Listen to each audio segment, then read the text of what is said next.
کرام کے وسیلے سے جو ہے نا علم دین حاصل آتا ہے جو، اور ہم تو ہیں الحمدللہ وسیلے والے۔ قرآن کریم فرقان حمید میں اللہ تعالیٰ نے فرمایا وَابْتَغُوا إِلَيْهِ الْوَسِيلَہ، کیا وسیلہ تلاش کرو۔ تو جو ہم الحمدللہ علماء کی طرف ویسے بھی اولیاء کی طرف وسیلے کے توسل سے جاتے ہیں۔ اور ایک بات، جو وسیلہ کہتے ہیں وسیلہ لینا جائز نہیں ہے، حرام ہے، تو یہ ہے وہ ہے، وسیلہ لینا حرام ہے، جائز نہیں ہے، تو ہم کہتے ہیں اگر وسیلہ لینا جائز نہیں ہے نا تو ان کی یہ 5 نمازیں پڑھنا بھی جائز نہیں ہے۔ کیا ہے؟ اگر بطور ان کے بقول وسیلہ لینا جائز نہیں ہے تو ان کی 5 نمازیں پڑھنا بھی جائز نہیں ہے۔ کیوں کہ رب عز و جل نے آپ کو پتہ ہے سب سے پہلے 50 نمازیں فرض کی۔ رب عز و جل کی طرف سے بندوں کے لیے 50 نمازیں تھیں، اے محبوب لے جاؤ یہ 50 نمازیں تمہاری امت پر فرض کر دو، یہ 50 نمازیں پڑھیں۔ پھر آدھے راستے میں حضرت سیدنا موسیٰ علیہ السلام ملے، کہا کہ یا سیدی بہت زیادہ ہے، آپ کی امت پڑھ نہیں سکے گی۔ پھر گئے 5 کم کرائے، پھر اسی طرح آتے گئے 45 نمازیں کم کرا کے 5 بج گئی، پھر بھی حضرت موسیٰ علیہ السلام نے فرمایا کہ ابھی بھی کم کراؤ۔ تو حضور علیہ السلام نے فرمایا اب مجھے جو ہے نا حیات یہ کہ میں کم کراؤں، اب میں اپنی امت پر یہی فرض کر دوں گا۔ یعنی رب عز و جل کی طرف سے کتنی نمازیں تھیں؟ 50۔ کتنی نمازیں تھیں؟ 50۔ لیکن وسیلہ کن کا تھا؟ حضرت موسیٰ علیہ السلام نے حضور علیہ السلام کو عرض کی کہ یا رسول اللہ یہ بہت زیادہ ہے، آپ کی امت اتنا کر نہیں سکے گی، بہت زیادہ ہے۔ تو رب عز و جل کی طرف سے 50 ہے، یہ نبی کے وسیلے سے 5 جن رہ گئے۔ اگر وسیلہ لینا جائز نہیں ہے تو تمہارا یہ جو آخری والا بقول 5 والا یہ تو جائز ہوگی نہیں، کیونکہ تم تو وسیلے کو جائز نہیں قرار دیتے، اور یہ جو 5 نمازیں ہم پر فرض ہوئی ہے یہ وسیلے کے توسل سے فرض ہوئی ہے۔ اگر وسیلہ جائز نہیں ہے تو 5 کے بجائے 50 نمازیں پڑھو۔ 50 نمازیں نہیں، نمازیں 5 پڑھتے ہیں اور کہتے ہیں وسیلہ جائز نہیں ہے۔ اور شراب کی حرمت آپ کو پتہ ہے کب آئی تھی؟ شراب کی حرمت پہلے اسلام میں نہیں تھے، صحابہ کرام ویسے بہت سارے لوگ پہلے پیتے تھے۔ حضرت سیدنا عمر بن خطاب کے دل میں آیا کہ یا اللہ کوئی شراب کے بارے میں صریح آیات ایسی نازل فرما دے کہ یہ پتہ لگ جائے کہ شراب حرام ہے۔ تو اللہ عز و جل نے شراب کو حرام کرنے والی آیات کو نازل کر دیا اور شراب حرام ہو گئی۔ اللہ عز و جل نے تو پہلے شراب کو حرام نہیں کیا نا، حرام کب سے ہوئی؟ حضرت سیدنا عمر بن خطاب نے رب عز و جل سے دعا مانگی کہ اللہ شراب کو جو ہے نا حرام کر دے، کوئی ساری آیات ایسی نازل کر دے جس سے پتہ لگ جائے کہ ہم اس سے جو ہے نا واضح ہو جائے۔ تو اللہ جل نے حرام کر دیا۔ تو یہ شراب بھی پیے، شراب پیے کیوں نہیں پیتے؟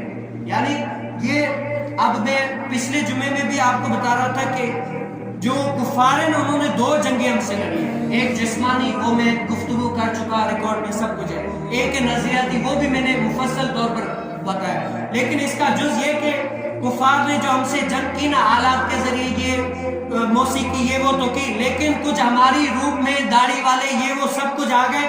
یہ بھی جو ہے نا عقائد کا غلط، آج علماء جو ہے نا دین اسلام کی خدمت نہیں، تبلیغ نہیں کر رہے، جو تبلیغ کر رہے ہیں نا وہ عقیدے کی کر رہے ہیں۔ اعلیٰ حضرت والے کس کی کریں گے؟ اعلیٰ حضرت کے نظریے کو آگے پہنچائیں گے نا۔ دیوبندی کس کی؟ اشرف علی تھانوی کے نظریے کو آگے پہنچائیں گے نا۔ شیعہ لوگ جو ہے نا وہ شیعہ کے عقائد کو آگے پہنچائیں گے، ہر کوئی اپنے نظریے کو آگے پہنچاتا رہے گا، اور ہم اہل سنت والے الحمدللہ اعلیٰ حضرت کے نظریے کو پہنچاتے ہیں، اور جو نظریہ قرآن حدیث کے موافق ہو وہی اسلام کی تبلیغ ہے۔ الحمدللہ ہم ڈٹ کے کہتے ہیں کہ ہم اعلیٰ حضرت والے، اور آپ ہمارے بھی کئی لوگ جو ہے نا وہ کیا اعلیٰ حضرت کے موقف سے ہٹ جاتے ہیں، اور نام کیا لکھاتے ہیں؟ شمشیر اعلیٰ حضرت۔ ایسے کئی مفتی ہیں، آپ دیکھیں گے، آپ بھی سوشل میڈیا کے یوزر ہیں، آپ کو پتہ چلا ہوگا نامور مفتی، ایسے مفتی جنہوں نے اہل سنت میں نام کمایا لیکن کیا اعلیٰ حضرت کے موقف سے ہٹ گئے، اور نام کیا لکھا ہے؟ شمشیر اعلیٰ حضرت۔ بھائی شمشیر اعلیٰ حضرت کا مطلب یہ ہوتا ہے کہ اعلیٰ حضرت کی تعلیمات کو آگے پھیلائے اور اعلیٰ حضرت کے نظریے کو دوسروں تک پہنچائے۔ اب اعلیٰ حضرت فرمائے کہ میرا موقف یہ ہے، اور وہ صاحب فرمائے نہیں میرا موقف یہ ہے، یہ شمشیر اعلیٰ حضرت ہے۔ اعلیٰ حضرت پر میرے پیر و مرشد نے فرمایا کہ آنکھیں بند۔ اب دعوت اسلامی کی یہ خصوصیات ہے، دعوت اسلام کا بڑے سے بڑا مفتی، بڑے سے بڑا عالم، ایسا مفتی، لیکن کئی بات آ گئی نہیں کہ اعلیٰ حضرت نے یہ فرمایا، وہ اپنے علم سے کورے ہو جاتے ہیں۔ کیا کورے ہو جاتے ہیں؟ آنکھیں بند ہے، آگے دیکھیں کیا دیکھیں، ہماری آنکھیں بند ہے کیا؟ پیر و مرشد نے اسٹاپ لگا لیا ہے کہ اعلیٰ حضرت کا موقف آ جائے، آنکھیں کھولنی نہیں ہے، دماغ کو کوئی ایسی دینی نہیں ہے کہ بھائی یہاں پر سوچو کہ کہ یہاں پر یہ کیا ہے وہ کیا ہے، ان حدیث میں دیکھو قرآن میں دیکھو اس مسئلے کے بارے میں کیا ہے ہر کوئی بڑے سے بڑا عالم بولے گا، پھر بھی ہماری یہ کوئی عادت ہے کہ دیکھیں گے یار یہ ہے یا نہیں، استادوں سے پوچھ لیں یہ مسئلہ ایسے ہی نہیں ہے، لیکن جب بات آ گئی اعلیٰ حضرت کی، اعلیٰ حضرت نے ایسے فرما دیا بس سبحان اللہ۔ ہم جامعہ والے جو پڑھتے نا وہ بھی کسی مسئلے میں ادھر ادھر بحث کرتے ہیں، جب کہیں کہ بھائی باپا جان امیر سنت نے مدنی مذاکرے میں فلاں مدنی مذاکرے میں یہ اس طرح ایسے فرمایا، وہ بھی خاموش، ویسے بڑی بحث کرتے ہیں لیکن کیا یہ کہ اعلیٰ حضرت کے نظریے پر قائم رہنا اور علماء اہل سنت سے محبت کرنا۔